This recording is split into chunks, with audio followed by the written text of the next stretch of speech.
अगर आप sci fi genre के फैन हैं तो आज की मूवी आपको बहुत पसंद आने वाली है, लेकिन अगर आप फिक्शन कम और रियलिटी में ज्यादा इंटरेस्टेड हैं तो भी आपको ये मूवी देखनी चाहिए, क्योंकि क्या पता फ्यूचर में इस मूवी की तरह ही रियलिटी भी बदल जाए। खासकर जिस तेजी से बड़े बड़े कॉर्पोरेशंस एआई को हमारी लाइफ पर हावी कर रहे हैं ना, उससे तो लगता यही है कि फ्यूचर में ह्यूमन इंटेलिजेंस को एआई डोमिनेट करेगा। इस कहानी के अनुसार देखें तो वर्ल्ड वॉर 3 शुरू हो चुका है और उसके बाद दुनिया की लगभग 75% पॉपुलेशन नष्ट हो जाती है। सिर्फ यहाँ वहाँ कुछ लोग बचे हुए हैं। पृथ्वी का हुलिया ही बदल चुका है और इंसान का बनाया हुआ सब कुछ नष्ट हो चुका है, सिवाय एक फैक्ट्री के जिसे कुछ एआई रोबोट्स चला रहे हैं। और जो लोग जिंदा बचे हैं ना, वो इस फैक्ट्री से हो रहे पोल्यूशन को रोकने के लिए इसे बंद करवाना चाहते हैं, वरना वो लोग तो मर जाएंगे। लेकिन कई हजारों रोबोट्स इस फैक्ट्री की रक्षा कर रहे हैं, तो इसके पास पहुंचना इतना आसान भी नहीं है। ऐसे में क्या ये लोग उसे मिटाने में सफल रहे? और अंत में इन जिंदा इंसानों को वो कौन सा सच पता चला जिसने पहले इन्हें और फिर मुझे और अब आपको हिला के रख देगा? तो वीडियो को एंड तक देखिए, लाइक कीजिए, शेयर कीजिए। कैसे हैं आप सभी? चलते हैं इस माइंड ब्लोइंग मूवी के अंदर जिसका नाम है आउट ऑफ फैक्ट। मूवी की शुरुआत में एमिली को दिखाते हैं जो अपनी कार में रेडियो न्यूज सुनते हुए जा रही है। दरअसल वर्ल्ड वॉर 3 शुरू हो चुका है। एमिली देखती है कि एक न्यूक्लियर मिसाइल उसके ऊपर से उड़कर दूसरी सिटी पर जाकर गिर जाता है, जिससे वो पूरी सिटी तबाह हो जाती है। लेकिन उतनी दूर से शॉक वेव्स निकलकर एमिली की ओर आते हैं और तब एमिली चौंक कर उठ जाती है। ये एमिली का एक सपना था, लेकिन ये इंसिडेंट कई साल पहले हो चुका है दोस्तों, जब वर्ल्ड वॉर 3 शुरू हो गई थी। यानी उस न्यूक्लियर अटैक के बाद कई देशों ने एक दूसरे पर इसी तरह के न्यूक्लियर अटैक किए, जिस वजह से पृथ्वी लगभग नष्ट हो चुकी है। सिर्फ कुछ ही लोग यहाँ वहाँ जिंदा बचे हुए हैं और उनमें से एक है एमिली। वर्ल्ड वॉर 3 के कई साल के बाद भी एमिली को उस पहले अटैक के सपने आते रहते हैं। वो उस सदमे से अभी तक बाहर नहीं आई। वो अपने 2 फ्रेंड्स के साथ एक पुरानी कार में बाहर निकलती है। और दोस्तों देख रहे हैं आप इस सिटी को, इसको देखकर तो आप समझ गए होंगे कि यहाँ पर सब कुछ छिन्न भिन्न हो चुका है। ये देखिए, ये है एमिली की फ्रेंड पेरनी, और जो इस बड़े गन को लोड कर रहा है ना, इसका नाम है कॉनर। इनकी गाड़ी में इस बड़ी गन को फिक्स करके वो एक जगह को एम करते हैं। पेरनी बाइनोकुलर से उस जगह को देख रहा होता है। ओह, और तभी वहां पर एक बहुत बड़ा ड्रोन कुछ प्रोडक्ट्स को डिलीवर करने आता है। ये लोग उस ड्रोन को शूट कर देते हैं, लेकिन ड्रोन के बजाय वो पार्सल को शूट कर देते हैं, जिस वजह से ड्रोन अलर्ट होकर इनको स्कैन करने लगता है। अब इससे पहले ड्रोन कुछ करे, ये लोग दूसरी बार फिर से फायर करते हैं और इस बार ठीक ड्रोन पर लग जाता है। ड्रोन बिखर कर नीचे गिर पड़ता है। ये तीनों जल्दी से ड्रोन की ओर भागते हैं, क्योंकि इन्हें वो ड्रोन का मदरबोर्ड निकालना है। अब इससे पहले कि इस ड्रोन की तलाश में दूसरे ड्रोन आ जाएं, एमिली उसका मदरबोर्ड निकाल लेती है, जिसे इस ड्रोन का मदरबोर्ड भी कहा जा सकता है। लेकिन प्रॉब्लम यहाँ पर हो जाती है कि ड्रोन का कैमरा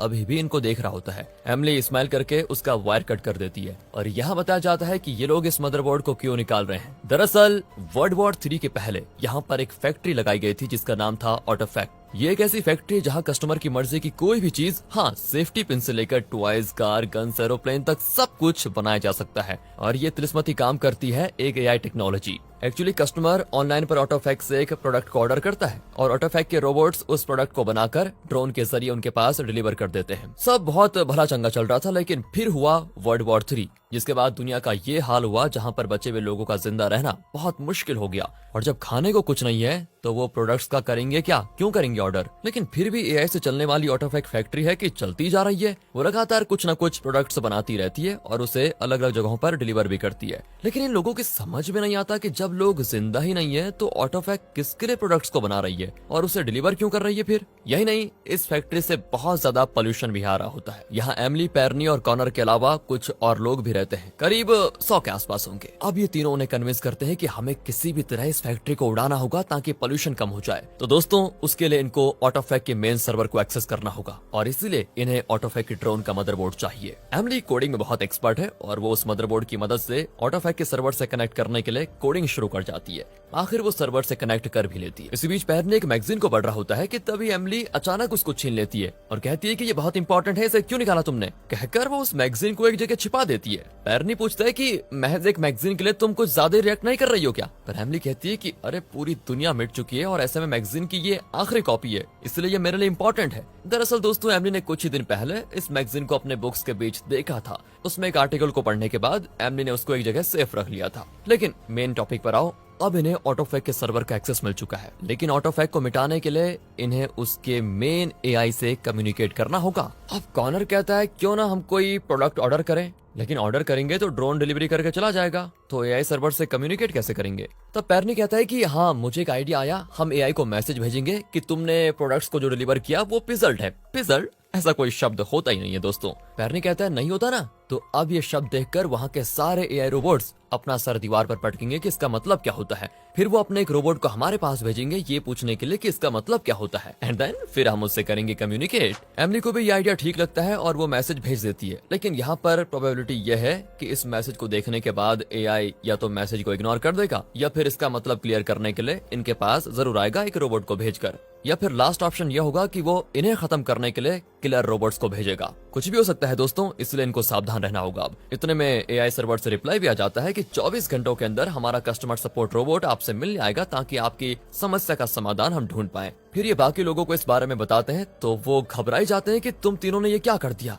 रोबोट्स का दिमाग तो होता नहीं, और अगर रोबोट्स ने आकर हमको मार डाला तो? एमिली समझाती है कि वो सिर्फ पिजल शब्द का अर्थ पूछने आ रहा है ताकि वो अपने प्रोडक्ट्स को बेहतरीन बना पाए। जब रोबोट आएगा तो हम उसे फैक्ट्री के पोल्यूशन के बारे में बताएंगे और तुरंत फैक्ट्री बंद करने को कहेंगे। अब इस पर लोग कहते हैं कि तुम लोग कहोगे और एआई मान जाएगा। वाह, देखो ऐसा है, पागल मत बनो, जैसे तैसे करके जी तो रहे हैं, लेकिन अब तुम लोगों ने हमारी जान को और खतरे में डाल दिया है। अब कॉनर को गुस्सा आ जाता है, वो उन पर चिल्ला पड़ता है कि कम से कम हमने कोशिश तो की है। कई साल पहले वर्ल्ड वॉर 3 हुआ, लेकिन हम लोग अब तक उसके आफ्टर इफेक्ट्स से निकल नहीं पाए हैं। लेकिन ये ऑटो इफेक्ट फैक्ट्री है कि बची कुछ हवा को भी और पॉल्यूट कर रहा है। हमें लगा कि कुछ साल में बिना इलेक्ट्रिसिटी का ऑटो इफेक्ट बंद हो जाएगा, लेकिन ऐसा हुआ नहीं। पता नहीं क्या है उनके पास। और ये अल्ट्रा एआई सर्वर पृथ्वी के बचे हुए सारे रिसोर्सेज का अंधाधुंध इस्तेमाल करके सब कुछ खत्म कर देगा, सब कुछ मिट्टी में मिला देगा। और पता नहीं बेमतलब के ऐसे प्रोडक्ट्स बना रहा है जिनकी हमें जरूरत ही नहीं है, और उन्हें जबरदस्ती हमारे पास डिलीवर किया जा रहा है। अगर रोबोट से डरकर हाथ पर हाथ धरे बैठ गए ना तो जल्दी सब कुछ इतना पॉल्यूट हो जाएगा कि एक सेकंड में सांस नहीं ले पाओगे। एक बात ध्यान से सुन लो, ऑटो इफेक्ट फैक्ट्री को इंसान ने बनाया था, अब उसे मिटाना भी इंसान को ही पड़ेगा। कब तक एआई के कंट्रोल में इंसान जीते रहेंगे हैं बताओ?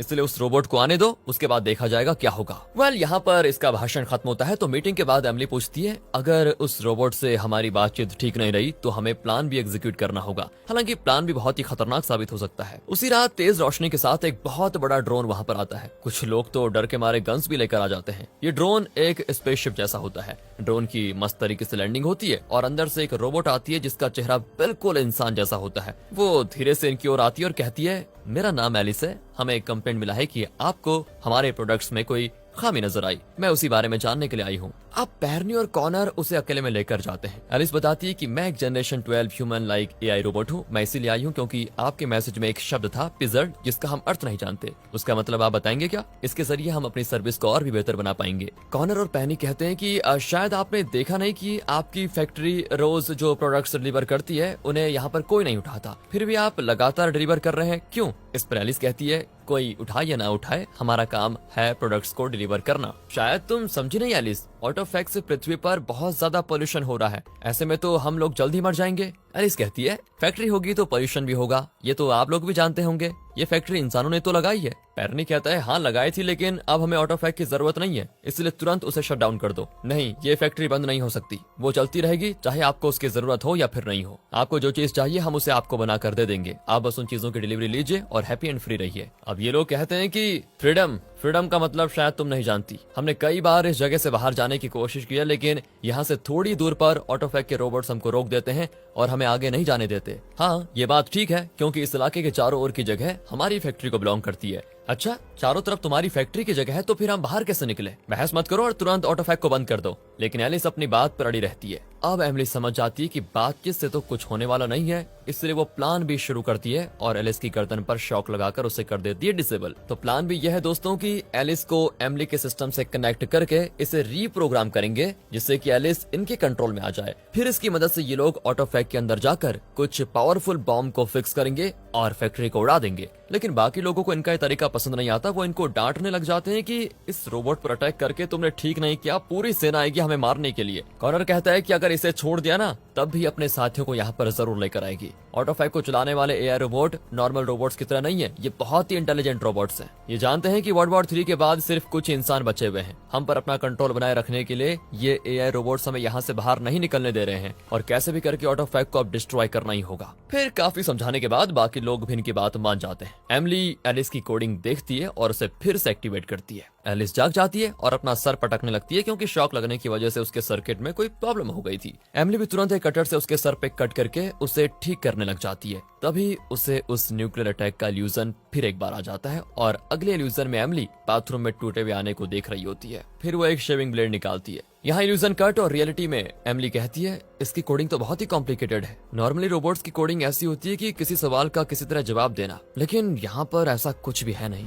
इसका मतलब यह है कि एलिस इंसानों की तरह सोच समझकर जवाब दे रही है। जब ये किसी सवाल का जवाब सोचेगी तभी हमें कोडिंग में दिखाई देगा। अब बाकी लोग कहते हैं कि जब ये खुद ही सोच समझकर जवाब दे रही है तो फिर कोडिंग चेंज करने में क्या फायदा। लेकिन एमिली कहती है तुम लोग फिक्र मत करो, मैं अपनी तरफ से पूरी कोशिश करती हूँ कुछ न कुछ उपाय निकालने की। इसी बीच एलिस बात भी करने लग जाती है और पूछती है मुझे क्या हुआ। एमिली बताती है कि तुम्हारे सर्किट में एक प्रॉब्लम आ गई थी जिसे मैं ठीक कर रही हूँ। पर एलिस पूछती है अगर सच में ठीक कर रही हो तो मेरी इंटरनल कोडिंग को क्यों देख रही हो, कहीं मेरी कोडिंग चेंज करने की कोशिश तो नहीं कर रही हो। एमिली चौंक जाती है कि ये वाकई में बहुत इंटेलिजेंट रोबोट है। वो कोडिंग चेक करने में लग जाती है, लेकिन एलिस चुप नहीं होती और चबड़ चबड़ चबड़ चबड़ करने लग जाती है। कॉनर भी परेशान होकर कहता है कि अरे कोडिंग बाद में चेंज करना, पहले इस भूतनी रोबोट का मुंह म्यूट करो यार। अब उसकी बातों से डिस्टर्ब होकर एमिली तो गुस्से में दोनों को बाहर भेज देती है कि जाओ यहाँ से। लेकिन एलिस की कोडिंग को देखकर एमिली का सर चकराने लग जाता है क्योंकि वो समझ नहीं पाती कि इसे कहाँ से शुरू करूं। तब एलिस कहती है ड्रोन की कोडिंग आसान होती है, इसलिए तुम उस ड्रोन के मदरबोर्ड की मदद से हमारे एआई सर्वर को एक्सेस कर पाई और हमें मैसेज भेज पाई।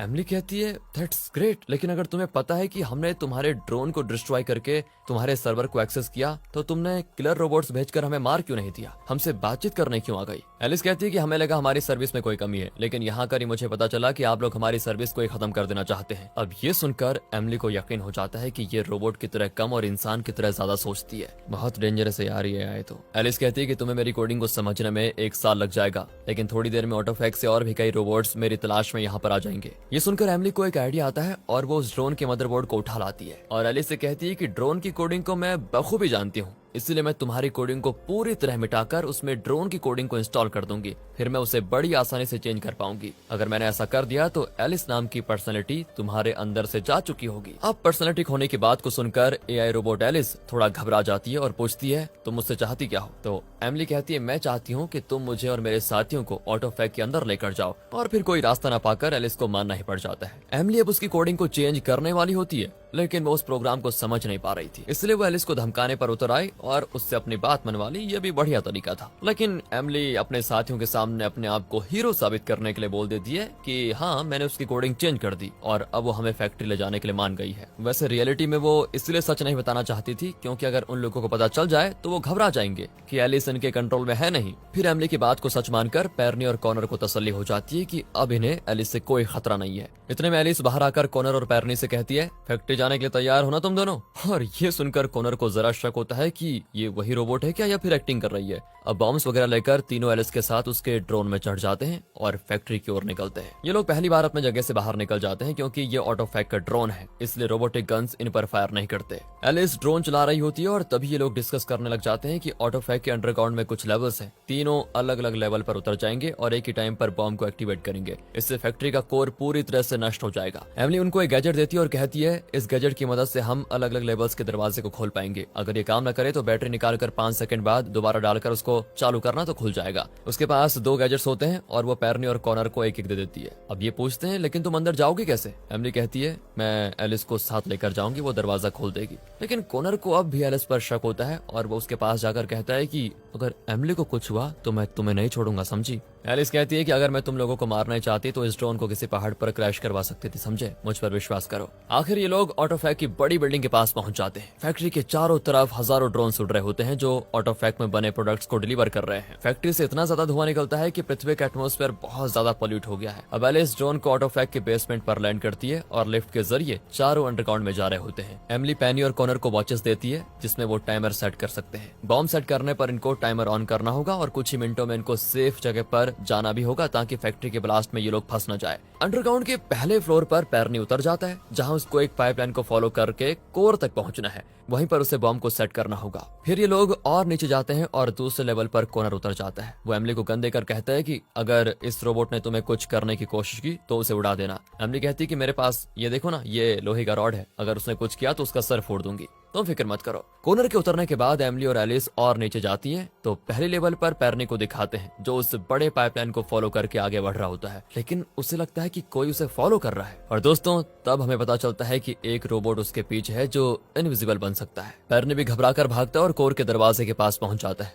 लेकिन एमिली का दिया हुआ गैजेट काम नहीं करता। और जैसा एमिली ने कहा था कि बैटरी निकालकर कुछ सेकंड्स बाद फिर उसे लोड करना, तो वो काम करने लग जाता है। इस तरह कोर तक पहुंचने का दरवाजा तो खुल ही जाता है, लेकिन दरवाजे की उस तरफ पैरनी को कोई नजर नहीं आता। तब अचानक वो इनविजिबल रोबोट अपने हाथ को चाकू बनाकर पैनी का सर काट देता है। सेकंड लेवल पर कॉनर को भी इनविजिबल रोबोट फॉलो करने लग जाता है। कॉनर गन तान कर चलाने लग जाता है, लेकिन वो रोबोट कॉनर को मार डालता है। अब बची अकेली एमिली, और वो भी एलिस के साथ है। एलिस पूछती है कि तुमने अपने फ्रेंड से झूठ क्यों कहा कि तुमने मुझे रिप्रोग्राम किया है। एमिली कहती है कि मुझे लगा तुम हमारी मदद जरूर करोगी, तुम रोबोट जरूर हो लेकिन मुझे तुम में इंसानियत नजर आई, इस वजह से मुझे तुम पर विश्वास है। एलिस कहती है ठीक कहती हो तुम, मुझे बनाने का मकसद यही था। दरअसल मेरे ब्रेन में ऑटोफैक की मार्केटिंग हेड एलिस की मेमोरीज हैं, इसलिए मैं उन्हीं की तरह चल फिर सकती हूँ, यहाँ तक कि उनकी तरह सोच भी सकती हूँ। उनके सारे टैलेंट्स मेरे अंदर हैं। अब लिफ्ट एक जगह पर रुक जाती है और एमिली एक कमरे में जाने लगती है। वो एलिस से पूछती है कि आखिर ऑटोफैक के मेन एआई का मकसद है क्या। एलिस एमिली को चेतावनी देती है कि प्लीज उस कमरे के अंदर मत जाओ, लेकिन एमिली नहीं मानती और आगे बढ़ जाती है। वहाँ क्रायोपॉड्स जैसे बॉक्सेस होते हैं जिनमें इंसान जैसे दिखने वाले रोबोट्स को रखा गया है।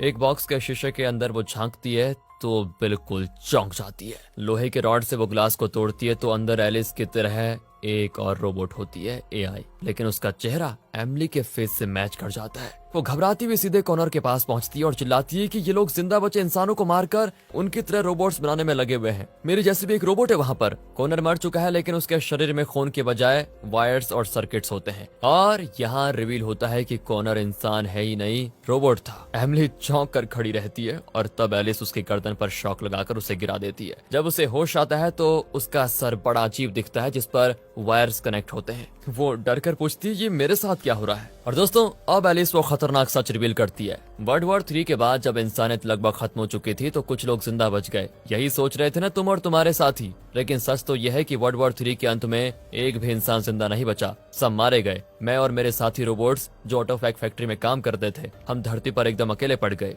इतना ही नहीं, इंसानों ने अपनी ही सुविधा के लिए ये ऑटोफैक फैक्ट्री लगाई थी, लेकिन जब इंसान ही नहीं रहे तो हम किसे अपनी सर्विस ऑफर करते। हमारी समझ में आ गया कि बिना इंसान के हमारा कोई मकसद ही नहीं होगा, हम एकदम बेकार हो जाएंगे। इसलिए हमने अपनी फैक्ट्री में इंसान जैसे रोबोट्स को बनाना शुरू किया ताकि वो हमारे कस्टमर्स बने रहें और हम उनके लिए प्रोडक्ट्स बनाकर देते रहें। तुम, कॉनर, पैरनी और तुम्हारे सारे साथी हमारे द्वारा बनाए गए रोबोट्स हैं, लेकिन हमारे पास सिर्फ लगभग 100 लोगों का पर्सनैलिटी डाटा था, जिस वजह से हम 100 से ज्यादा अलग अलग पर्सनैलिटी वाले रोबोट्स को नहीं बना पाए। इसका भी हमने एक सोल्यूशन निकाला कि एक पर्सनैलिटी वाले कई रोबोट्स को हम बनाएंगे। जैसे इस इलाके में तुम, पैरनी, कॉनर और बाकी लोग जी रहे थे, उसी तरह अलग अलग जगहों पर तुम्हारी ही पर्सनैलिटी और चेहरे के साथ कई ग्रुप्स ऑफ रोबोट्स रह रहे हैं। यानी एमिली और एमिली के सभी साथी और दुनिया के सारे लोग ऑटोफैक के बनाए हुए एआई रोबोट्स ही हैं। इसलिए दोस्तों इनके जैसे किसी भी ग्रुप को अपने इलाके से बाहर जाने नहीं दिया जाता। इन्हीं की तरह अलग अलग इलाकों में एमिली, कॉनर, पैरनी वगैरह रहते हैं जो ऑटोफैक से प्रोडक्ट्स को ऑर्डर करते हैं और उन्हें वो चीजें डिलीवर की जाती है ऑटोफैक के द्वारा। उन्हें भी यही लग रहा होगा कि हम नॉर्मल इंसान हैं और प्रोडक्ट्स को ऑर्डर करके ऑटोफैक उनकी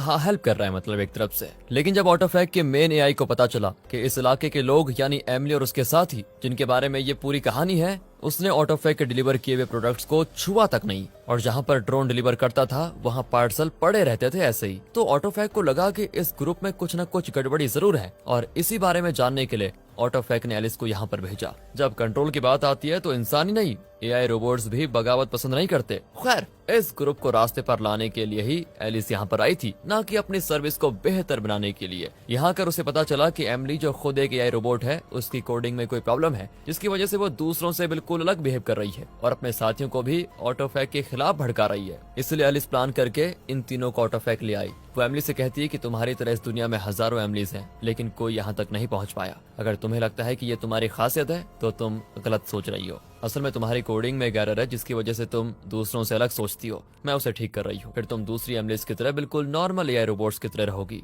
लेकिन जब एलिस उस एरर को करेक्ट करने की कोशिश करती है तो वो रियलाइज करती है कि ये एरर नहीं बल्कि वायरस है जो एमिली की कोडिंग में था, और अब ऑटोफैक के मेन सर्वर से एमिली को कनेक्ट करने की वजह से पूरे सर्वर में ये वायरस फैल चुका है। एलिस की कुछ समझ में नहीं आता कि एमिली की प्रोग्रामिंग में वायरस कैसे आया। यहाँ पर एमिली बहुत बड़ा सच रिवील करती है। वो कहती है ये वायरस मैंने खुद अपनी कोडिंग में इम्प्लांट किया है। एलिस चौंक कर पूछती है तुम ये कैसे कर सकती हो, तुम तो जानती भी नहीं थी कि तुम रोबोट हो। एमिली बताती है कि 5 साल पहले मुझे पता चल गया था कि मैं इंसान नहीं हूँ। मुझे न्यूक्लियर अटैक के बारे में सपना आता रहता था। सपने में जिस औरत को मैं देखा करती थी वो मेरी ही तरह दिखती थी, लेकिन मुझे यकीन था कि वो मैं नहीं हूँ। उस वक्त मेरी समझ में कुछ नहीं आता था, लेकिन एक दिन बाथरूम में मैंने सर पर ब्लेड से काटा तो मुझे पता चला कि मैं एक रोबोट हूँ। मैं शॉक में थी कि अब तक मैं जो जिंदगी जी रही थी वो सब झूठ था। किसी और की मेमोरीज को मेरे अंदर प्रोग्राम किया गया है। मुझे पता चल गया था, मुझे ये भी पता चल गया कि मैं खुद एक झूठ हूँ, मेरे आसपास के लोग भी झूठ हैं, पर मैंने दूसरों को नहीं बताया क्योंकि अगर उन्हें पता चल गया कि वो सिर्फ ऑटोफैक की कठपुतलियां हैं तो वो टूट जाएंगे और उनका अपना कोई मकसद होगा ही नहीं जिंदगी में।